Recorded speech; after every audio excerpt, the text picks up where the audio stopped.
always first to the party and never afraid of a fight. In the blue corner, we have the middle rushers. If Turf Inking had a badge, they'd have the platinum week 1. In the yellow corner, we have the base inkers. Which is best? And which strategy do you play? Comment below, but for now, it's time to dive deep and finally settle this debate once and for all. First, for those unsure, let's explain what a base inker and a middle rusher is. In a turf battle, a home inker is a player that inks the home turf first, before engaging the bad guys.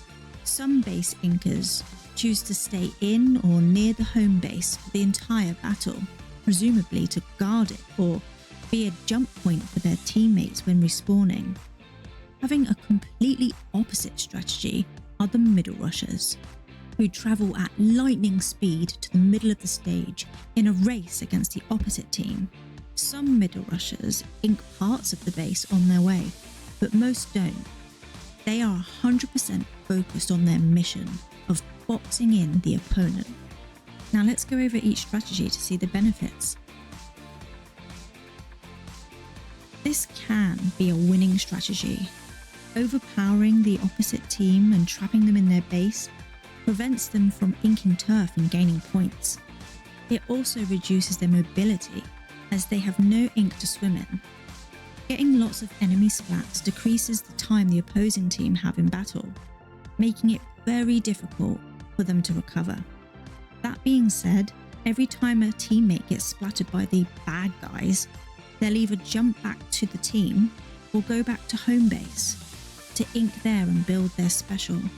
This can cause the team to become scattered, breaking the strong alliance. This is where it all goes wrong. If the team becomes scattered, the bad guys can easily slip on by and edge the win in the last few seconds. We have all been in those close win battles that were only won by 1 or less %.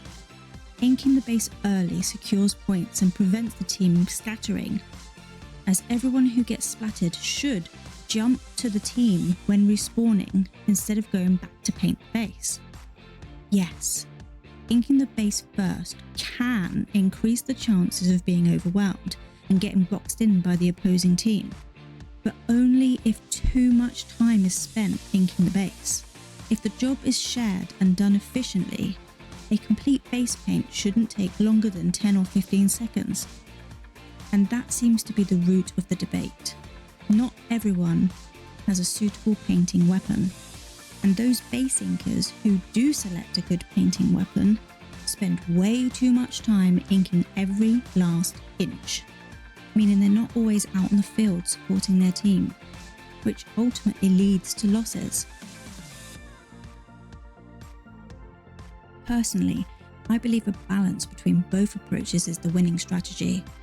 If everyone who has a good painting weapon does a fairly decent base paint in the beginning, then the full team should reach the middle together as a united force.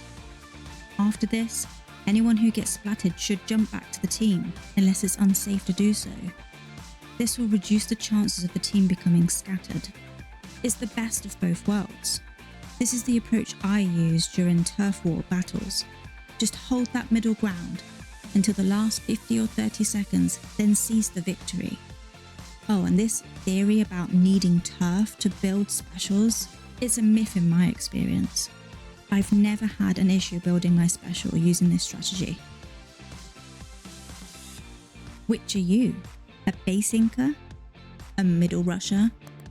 Or are you an in-betweener like me? If you liked this video and would like to see more like it in the future, feel free to flirt with that like button.